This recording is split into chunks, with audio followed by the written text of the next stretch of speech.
Let's say, for example, you've promoted someone, or you yourself have recently been promoted into leadership.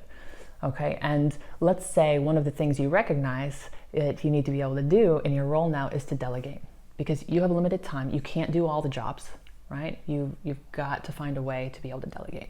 Now, let's say that you find this a challenge, okay, as many people do when they're first faced with this. One common thing people may think to do is to go on a one-day workshop, to go on a training, to go on a course, to work on delegation skills.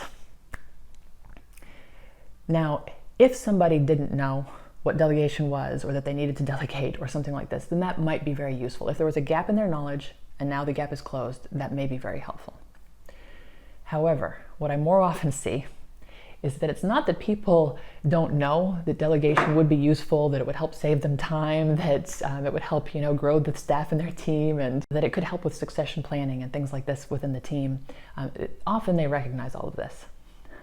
The issue is more that there's something at play with how they're viewing themselves, how they're making sense of themselves as an individual, as a leader, as a valuable contributor to their team and their organization.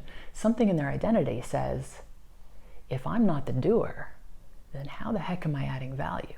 So there's something much deeper in terms of identity and how someone's making sense of their themselves and their role in the organization and what it means to add value, and that's going on. That's way beyond just, oh, I need to delegate? Didn't know, okay, I'll do that tomorrow.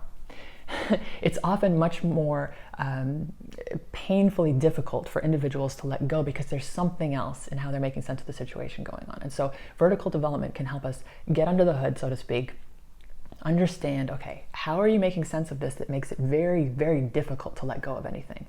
And when we can work on that level, we can get to the core much faster, we can get the shifts much faster, so you can see results much faster in that leader and in the team and how it's operating.